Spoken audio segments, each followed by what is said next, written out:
How's it going, everyone? Wayne the Unknown here, and welcome to an episode of Geeking Out, where we basically discuss everything nerd and geek related. Tonight, we are doing actually something different. I have my first artist guest and a new segment called Knowing That Artist, and I'm joined here by uh, Southern Oregon local artist Icicle Melton, also known as Mark Melton. How are you doing tonight, Mark? I'm doing great. Thank you for having me. Oh no, thank you for coming on. To begin before you start drawing here, what got you into art and digital artwork and all that stuff? Oh man, I've been drawing since fourth grade. But really, I would have to say drawing started when I started getting into comic books. I just try to copy and redraw those panels that I loved as a kid. They just intrigued me, and my love for drawing from grew from there. I remember drawing. I tried to draw every character I could from Marvel Comics. Then I'd cut them out and play with them as a little kid. That's kind of like paper dolls. I don't know, but it was super fun. That sounds pretty fun. I mean, do you remember who like your first Marvel character that you drew was for that?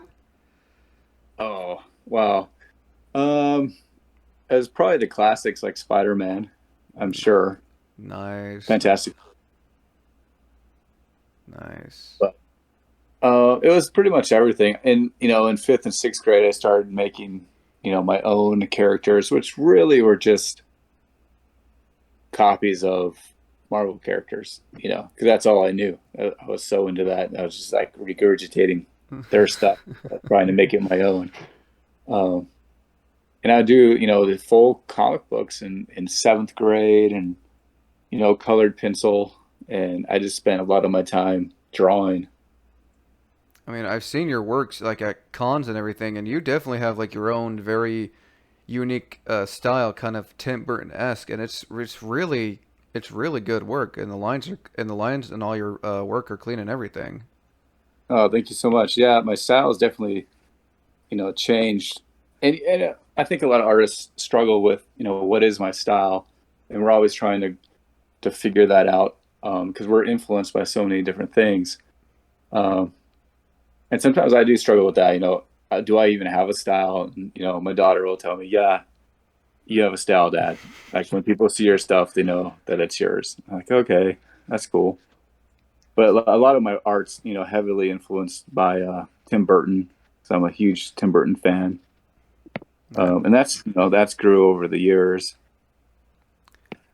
Now, do you remember what your very first like professional art piece was that you like first posted on social media? Well, it's funny. So I kind of am new to social media as far as my daughter convinced me to join up about 4 years ago to open an Instagram or start an Instagram page. And um, it was kind of just throwing some old pieces on there. I think I threw some old Wizard of Oz sketches I did. Um, and then just kind of getting a feel for it. And just, it was super fun just to be interactive and be like, oh, people are enjoying this. And then being able to share um, old artwork that I did that no one's ever seen before was super fun. And then I came across a online community on Instagram called Arted Up with Friends, and they would do trading cards and art cards. Um, so I got into the concept of just making these art cards, and I love it. Just these baseball sized art cards, super fun, and they just took off. People loved them, and when I would go to the comic cons, besides just trying to sell my own comic books, I would do these original art cards for people at a cheap price, and it was something fun for them to take home. Um, and just like, oh, I got an original piece of art. Oh yeah, I remember Medford Comic Con. I think it was 2019 that I got a Joker one from you. Yeah. I mean, that was I gotta say, just the just the style alone is really well done. How long does it usually take you for those small cards for each one? At the Comic Cons, I'm going quick because I have a big commission list. Um, but I'm trying to get at the con. I usually tell people, come back in an hour to pick up your card. Um, so if it's an 8 hour day, then I'm doing eight cards on that Comic Con. But usually, if someone commissions me, over Instagram or on my Etsy page, um, I'll put two to 3 hours into a card just to get details and really good color blending. I mean, from what I've seen, like on your Instagram and everything, and from what I've seen on Con, your artwork is really detailed, to say the least. Thank you. Yeah, I try to put a ton of detail, and I think a lot of that came from one of my super favorite artists is Todd Mcfarlane. Ah, creator of Yeah, Spawn. Spawn, Spider-Man, yeah, and Ah, you see his stuff, and it's just like you, packed with detail. yeah, you know his, yeah. If you see like a Spawn or Spider-Man, and in that certain style, especially Spawn, you'll like, yeah, that's Todd McFarlane. Oh yeah, and he was a huge influence on me as a kid. Just I remember having Spider-Man 300, first appearance of Venom, and just being blown away by that character and his arts, and yeah, it definitely was a huge inspiration for me. Now, you said you do comics. Mind going into detail about that? Yeah, well, I've always been, like I said, creating my own stuff. And when I was a kid, it was really just superhero comics, kind of rehashing um, the same ideas of Marvel, except with my characters. And then it was about 1999 when I started doing my own series called Angel Dreams, which was I did about 7 issues of that. That's when I first started dabbling into digital art, or at least coloring on the computer, because it was 1999, so it was all kind of new. Right, you were kind of limited on what programs there were to use. Yeah, I got Photoshop like 7.0. I'm trying to self teach myself, how the heck does that work and figure out layers and all that stuff.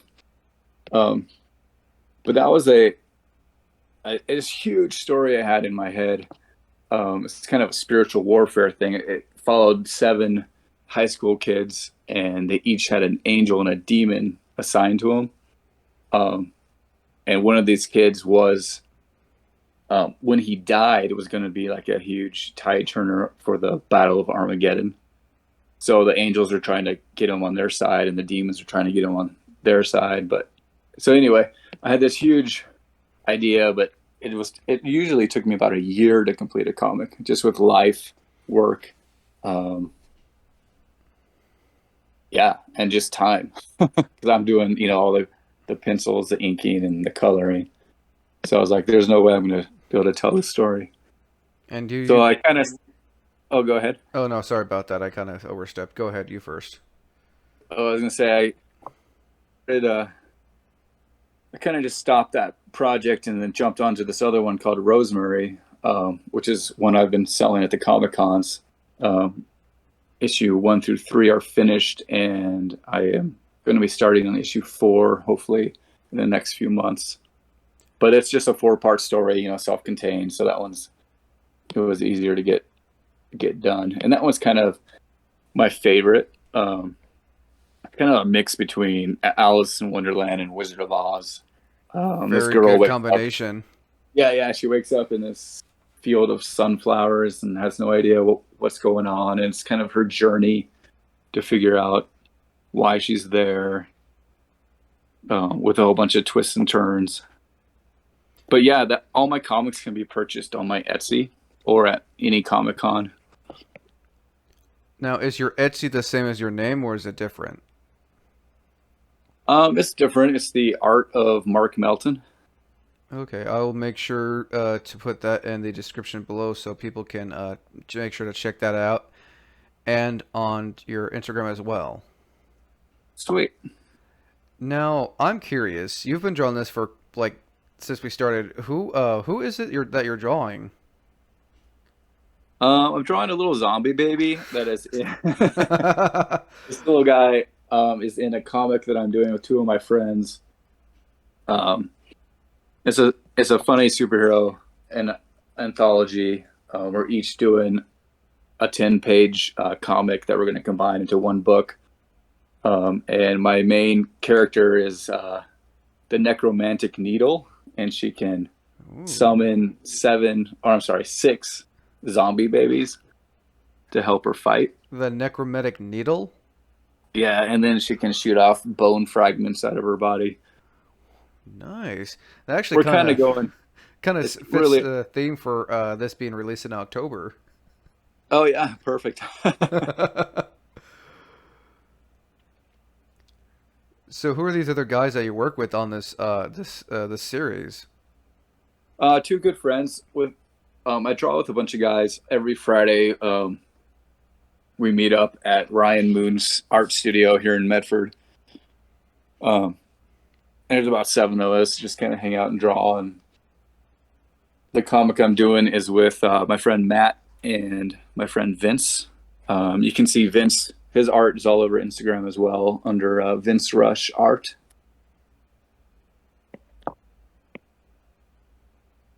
Okay, that's some really good detail right there. Yeah, I couldn't tell what you were drawing at first, but then it's like, okay. I was like, is that a baby? It looks. I mean, it looks really good. I have to say. How long have you and your buddies been working on this comic? Um, we just actually came up with the idea um, about 4 months ago, and we wanted to make something because we're all huge fans of Invincible, I've yet to watch that and show. oh, it's so good. And I mean, I recommend the whole series of comics, and it's so fun and like graphic, and the superheroes and supervillains are so off the wall that we wanted to do something like that. So we thought it'd be cool just to do like a little, just something with really goofy and dumb and silly superheroes with weird powers. I love it. It's definitely something I would love to check into. Now, aside from your friends, have you ever worked or collabed with any other artist on any projects? Yeah, so a good friend of mine, he lives in New Jersey, Joe Endres. He is actually the co-creator of my Rosemary comic. Him and I wrote the story, came up with the concept. I've done a lot of work with him on various comic projects over the years. Um, also did some work with Jesus Marquez, who has an Instagram as well. His art is amazing. I did a ton of color work back in early 2000s. Um, and then most of my stuff is just, it's just underground, independent, creative stuff. I've never done anything for the big names. Like Marvel, DC, and Yeah, Vertigo and Dark Horse and all them. exactly. But Uh, it's all just, it's I work full time. Um, I have a family, so all this stuff is really just it's fun hobby stuff. If I can nice, make some side money on doing art and it makes people smile, I'm happy. nice. Now, do you remember your very first con that you went to showcase your art? Yeah. So I had just finished Rosemary #1, and I actually took it to my boss, and he's like, "What are you going to do with this?" I'm like, "Well, I'm going to try to put it online and see how many I can sell." And he's like, "No, you need to take this to a comic convention." Like, oh, that would be cool, but at the time I couldn't afford it. But he graciously afforded or spent the money to fly me to New Jersey to meet my friend, the co-creator who wrote Rosemary, and we went to the Philadelphia Wizard World. Ooh, that's a pretty big con. Yeah, so that was my first. We had a table in Artist Alley. Um, it was an amazing experience. I love the detail on and now. I love the detail on the drool. That is just too good. Um, And then after Wizard World, then I've just done local Comic Cons here in Medford, um, the Medford Comic Con, and then Meadowlark.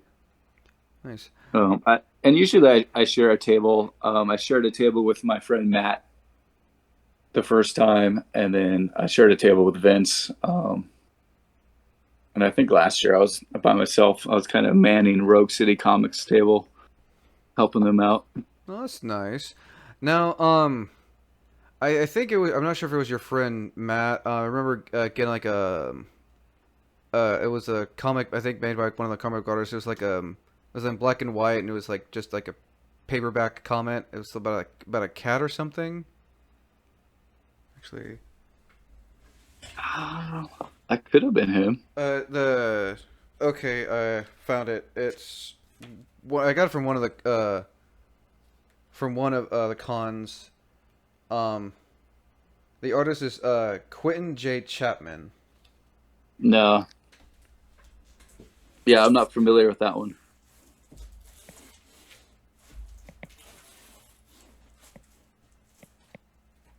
Now, come Comic Con, since again this video will be you know, released on the first Saturday of October.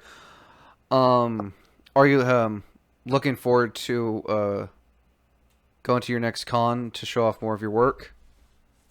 Yeah, I'm really excited. I was super stoked that Meadowlark was able to acquire a place at Josephine County Fair in Grants Pass. Um, just with the whole COVID and everything being shut down for so long. I actually, when I printed Rosemary 2, I had all my issues ready for the Medford Comic Con, but it all got shut down. So no one's been able to see that one. I mean, I have all my issues at Rogue City Comics that you can buy my comics there as well. Um, but in the meantime, I got issue 3 done. So I'm going to have issue 2 and 3 debuting at the Meadowlark Comic Con, which I'm pretty excited about. Nice. And just being there, doing art. I love just the energy and the fun requests that people give. And it's almost like, the pressure of like, okay, I know this person's coming back in an hour and I want to give them something good, but go. Now, speaking of request, what's the weirdest request you've ever gotten from someone to commission a piece of artwork? Um, I had one that was pretty strange. I had a sketch comic, and they wanted I believe it was an X-Men comic with a blank cover, and they wanted me to do a wolf, in army, like an army get up with Wolverine's claws, and it was just pretty random and strange, but hey, customer's always right. Oh yeah, no, they definitely are. Now, also speaking of your art, what's the longest piece that you've done? Like that it took you like longer than expected. Well, a comic book in itself takes me a while. It takes me about a year to complete a comic book. As far as paintings, because I've done some acrylic paintings, I would say probably my Wizard of Oz series. I did 3 16 by 24 Wizard of Oz paintings. Those ones took me a while. Oh, those are pretty big. Yeah, they were acrylic paintings. One of them is, the Scarecrow. He's holding a brain, and he's got like a speech bubble coming out, and it's a heart inside, like he loves his brain. But yeah, I did. I think those took me probably 6 months each. Nice. Now, mine going a little bit more into about Rosemary. Is that the one that you've recently posted on your Instagram? Yeah. Well, right now I'm posting little snippets from my Necromantic Needle comic that I'm getting done with the zombie babies. But So if you look at my Instagram now, those are the most current stuff you're probably going to see. Of course, if you scroll down, you'll find Rosemary posts. Uh, but yeah, right. I'm working on issue 4 as soon as I'm done with this Necromantic Needle comic. It's going to be the climax, so it's like 48 pages, double sized. So I'm assuming that one's going to come out probably end of 2022. Nice. Well, looking forward to it, and those who are, I'm sure, will be listening are looking forward to it as well.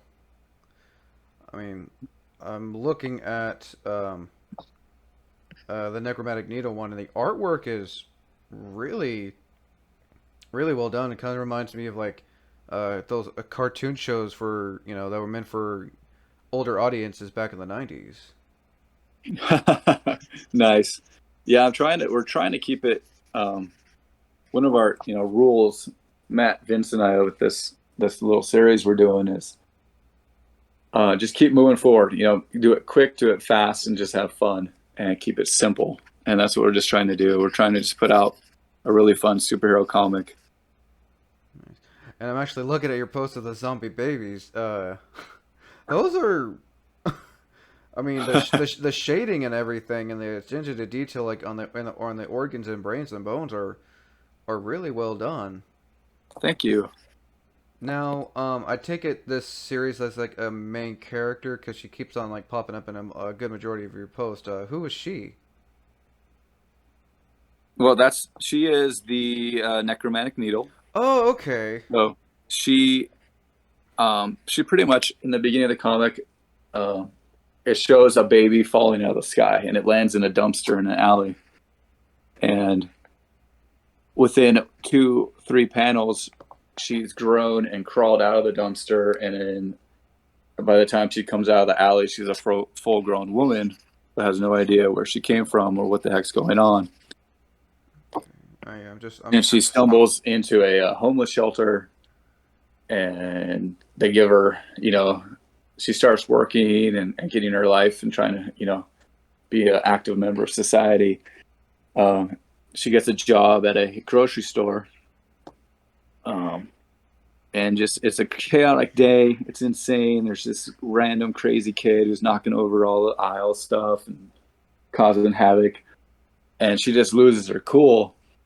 And all of a sudden her powers kick in, and she summons 6 zombie babies, and she has no idea that she summoned them. Nice. And then the zombie babies just wreak havoc on the havoc on the grocery store. And stuff is really good. So like her power is, from what I'm looking at, it looks like her powers are generating from her eyes are glowing green, and like some weird green like energy thing is coming out of her forehead. Yeah, so she's got this tiny little thread, like it's almost like a sewing needle image that's on her forehead whenever her powers kick in. Oh, I see. Yeah, I see. I'm looking at like really, like if I just zoom in, I can see the sewing needle. Yeah. Nice. And then she also, her second power is that she can, like a porcupine, shoot quills of bone out of her body. Oh, so okay. we got the necromantic. So she's a necromancer summoning the dead zombie babies, and then the needle is her bone fragments that she can shoot out that are super small, like needles. Nice. But she discovers that later. Gotcha. Yeah, I'm looking at the cover right now of one of them where it looks like a rat type creature, gremlin demon with a scorpion tail. It looks really cool. So I've noticed in a few of your posts that it was like there's like the one of the moon.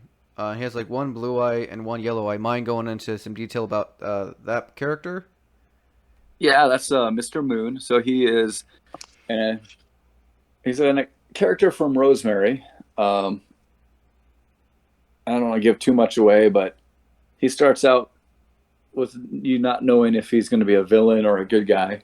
He's kind of tricks Rosemary, but helps her at the same time throughout her journey in this land that she wakes up in. And all the characters from Rosemary have been, I created those back in, man, 1999. So my friend Joe and I have been working on the script for years. And For a good 20 years, it sounds like. oh yeah, well, back we started issue one in 2004, I think. Uh, and then we had, life happened, so it got put on hold, and we just decided, we're going to move forward and get this thing done. So yeah, but the concept of it, it's a pretty old idea, but it's something that we're super proud of. So like we have to get this thing done and out there. Oh, Uh, that so totally understandable. But like having this comic plan for that long, and then just seeing what it looks like and seeing what it'll like look like later down the road, it's definitely something I support local artists and everything, and especially comic books. So this is like something I'll definitely again have to look into. And the art style is it's definitely has that 90s aesthetic to it. nice. Yeah, so 90s was that's when comics, really kicked in with my art. So it's probably a huge influence. Oh yeah, no. And I can see why Todd McFarlane, him being an artist from the 90s, I can see why he was a big influence on you too. Yeah, that guy, he blew my mind. Just everything he did was gold. Nice. Just But yeah, you'll see throughout my Instagram. I mean, I've got over 2,000 posts, so it's a lot of content um, for people. And I know that's kind of, I don't know if that's wrong to do with Instagram. I mean, I don't really know what's good or bad with how many posts you should be doing, but I'm trying to keep like three images of the same content so it looks, pleasing to the eye. So I don't know. uh, I mean, I'm old school, so I'm learning. there's nothing wrong with that. It doesn't matter. There's even comic book artists to this day. People like George Perez, Scott Snyder, all those. Old time people have been doing this for years. They're always learning something new. Yeah, it's super fun. I love just being part of the Instagram world and being able to share art and get commissions. And my commissions definitely took off a lot since I joined Instagram. Just having a platform to share my art. So just again looking at this looks so really good. Again, the detail and the shading and everything. I mean, um, so what was your very first commission that you can remember? Oh wow! From Instagram or just in general? Just in general. Um, my first commissions were actually doing color work for some local comic book creators back in the 90s, 99, 98. Because that's when I kind of first joined the internet world. And I joined, art communities who, comic book creators who are looking for colorists. And I just show them my work and they'd commission me to color, their comic book. My pay rate was really bad, but I didn't know any better. So I just wanted to practice. Young thriving artist just waiting for someone to basically say, "Hey, we want you to come draw this kind of thing." Yeah, exactly. And then, you know, you'd get these inked pages and didn't matter what the story was or if you're into it, you just, you were doing it to get to practice and to get your name out there. Hey, there's nothing wrong with that. I mean, got to start. Big things have small beginnings. Yeah, for sure. And then really right now, my main commissions are art cards. And like I said, at the Comic Cons, I'll sell them for $10. And I call it my con special. And sometimes I'll do an Instagram con special. Will be like, I'll take a weekend and just take requests from people and sell them cheap. But normally I'll sell my art cards for 20 to $25 a piece. That's not a bad price, honestly. No, Especially you're with all the putting, work especially with all the work you put it into, and especially on something so small. That's a lot more detail on something small, I imagine. yeah, and that's how I look at it. I mean, I'm dropping 2 hours, 2.5 hours into an art card. I'm giving it 100%. And you're getting an original piece of art, something fun to collect. I have fun making them, so I'm like, I want it to be a win-win situation for everybody. Oh yeah, no. Most again, I can't really argue with that. Like it's like it's again from the Joker one I bought from you. I can't imagine how long something like that would take, especially when it comes to shading and all that stuff and everything, and then adding drawing out the background and too. Yeah, and the backgrounds on the little art cards, I try to keep them pretty simple, um, like snow or a forest, or it's not going to be super elaborate. I do have like 5x7 options on my Etsy. Um, of course, they're more money, but you get more drawing. Nice. Now the thumbnail we used for this, the corpse bride one. How long did something like that take? Because that looks like really super detailed, especially the maggot as well. Thank you. Yeah, that was a 5x7, and then it's a Copic marker piece. So I penciled it, then I inked it, and then I colored it all with Copic markers. Uh, and that took me, it probably took 6 hours.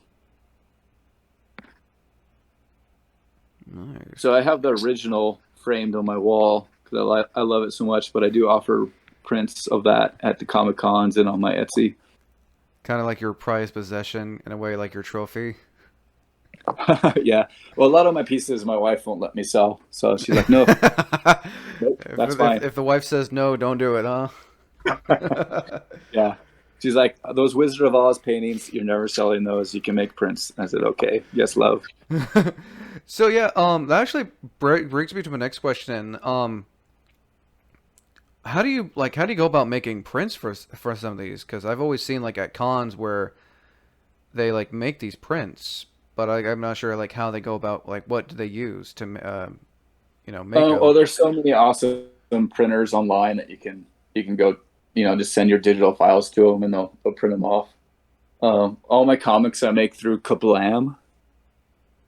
Um, I, I've been using them since my very first comics, so I know their layout, I know the templates that they use, and they have pretty good pricing and a fast turnaround. So um, Kablam printing I do for all my comic books, and then really I can just head down to any local print shop and make some colored prints of my art pieces.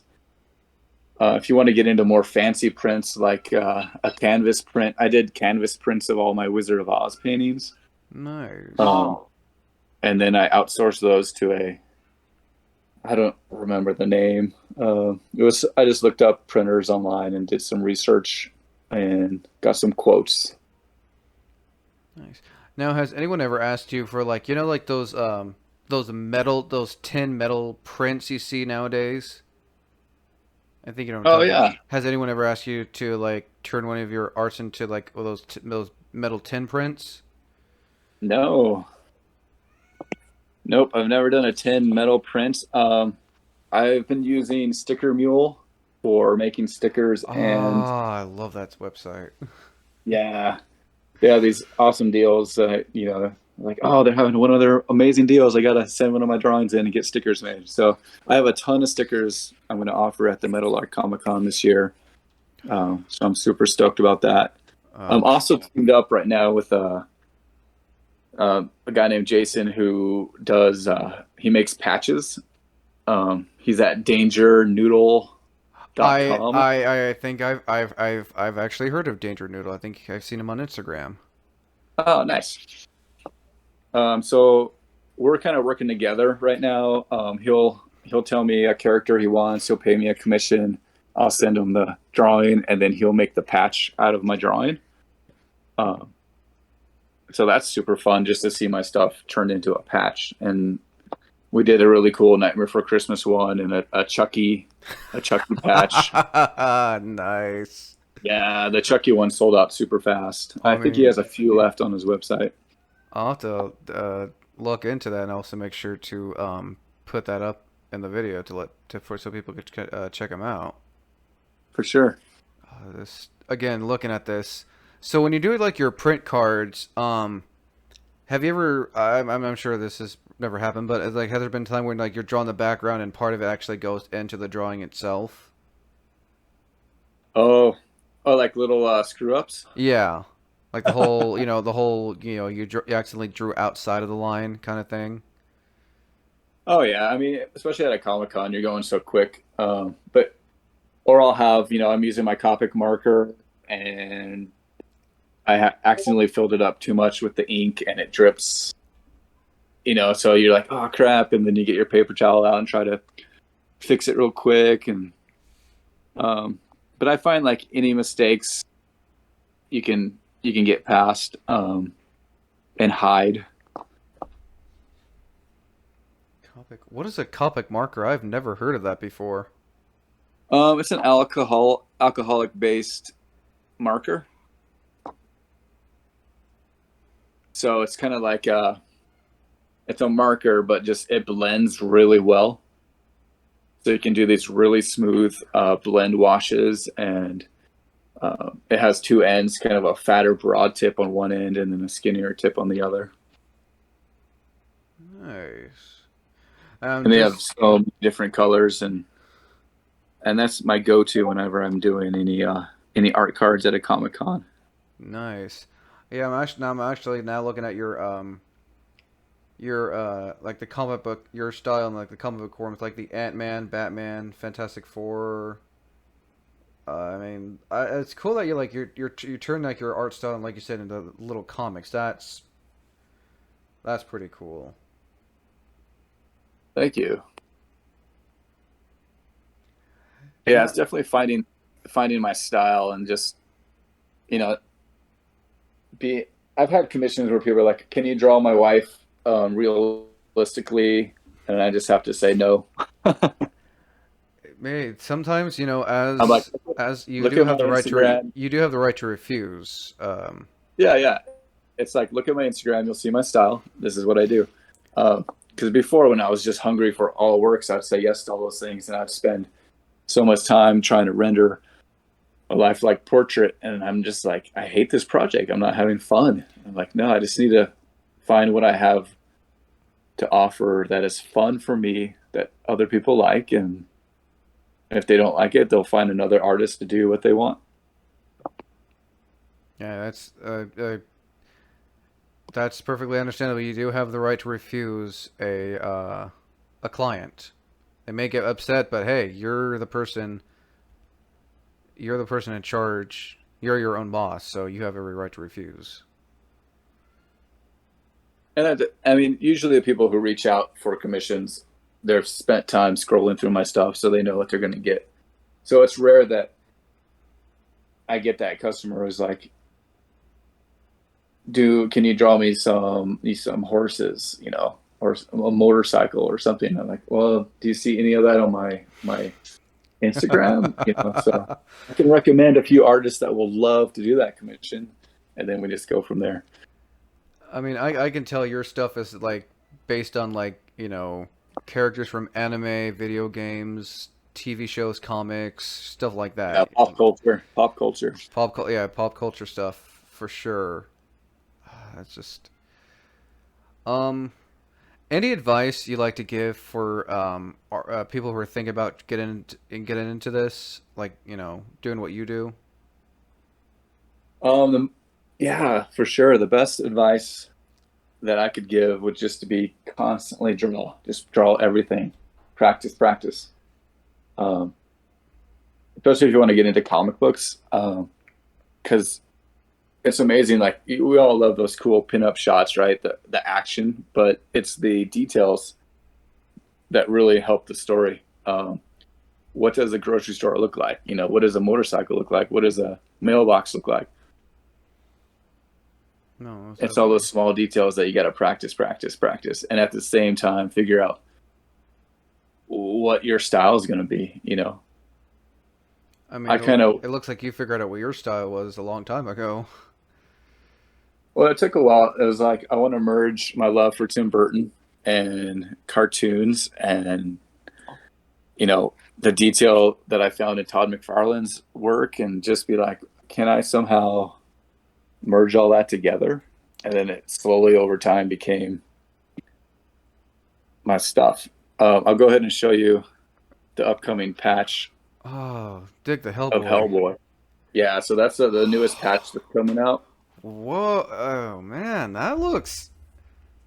Ah, and I love how it's like the original style Hellboy, like we seen in the movie with Ron Perlman. Like this is a Hellboy we Yeah, all know and love. and that was From the the yellow request eyes to because the gun to his his stone hand. Like, dude. yeah, and he's kind of like Hellboy forever. Now has anyone ever tried to turn any of your works of art into having as a personal tattoo? um, I've had I've actually had a lady um, who I met in at the Philadelphia Comic Con. She bought a ton of my art, and she had one of my Corpse Bride art cards tattooed on her calf, Nice. which is a huge honor. To have like, wow, you love my art that much that you wanted it tattooed on your body. That's amazing. That's one way of like promoting your art right there. Yeah, exactly. Now, have you ever had to deal with any copyright issues? Like people try to copy your art, or someone just like, hey, you shouldn't be doing that because that's art kind of thing? Because I know copyright's like a number one thing when it comes to art and content creating. Um, you know, I haven't come across anyone stealing my art. I have found on Instagram the art community is really protective of each other. So if they do come across somebody who is stealing art and then making T-shirts or mugs on like Redbubble or something, um, it's brought to people's attention. I've seen a lot of that happening, but luckily I don't think it's happening to me. As far as that, no, I haven't had any issues. Um, I mean, there's always the debate of, hey, you're drawing these pop culture characters that you have no rights to, and you're making profit off of them. I mean, that's a debate that's always been going on. Oh yeah, no, But you I've go to a seen it a comic lot. convention, yeah, you go to a comic convention, the whole artist alley is pop culture, artists drawing pop culture. I mean, it's just it's fan art, you Oh know. yeah, no, for sure. I've gone to that's probably one of my favorite things about a Comic Con is going to the con and seeing all the local artists, showcasing their work of art and everything. Like, oh, that looks so. Okay, so who is that character with the scorpion tail? Yeah, so I opened this up just to show you. This is a scene from Rosemary. So this is Lord Farrell. He's the evil bad guy in the I whole comic. I'm getting just looking at him. I'm getting Violator vibes from Spawn. Just looking at him. Oh, nice. Yeah, the teeth The and the yeah, tail. yeah, that did say especially. There's just that big grin, like and the red eyes and the blood and I love it. And you're gonna be showing that. Are you gonna be bringing this to the con? Yep, this is a scene from issue 3, so it'll be available at the Metal Art Comic Con. Nice. And again, yeah, all my comics are at Rogue City Comics, downtown Bedford. Oh, definitely. Looks so good. I think this should about wrap it up. Again, Mark, thank you for coming on. Any last minute thing you'd like to say before we end this podcast?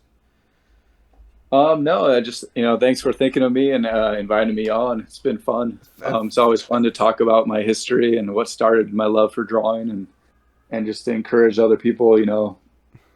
Just do it. Pick up the pen, create something. Oh no, you're very welcome. Thank you for being my first artist guest because that's I've been trying to look for someone to come on to showcase their art for a while so I can show promote it and to show other people so they say, oh hey, this looks cool. I better go and click on see what else this guy does. So I, Nice. I appreciate you also showing your other art too. I think that should about wrap it up. Again, thank you for coming on to Geeking Out and show your art for the first episode of Knowing That Artist. Thank you. Again, I'm Wayne the Unknown, and I'm joined here by Mark Melton, also known as Icicle Melton. Thank you for watching, and also, as always, thank you for listening.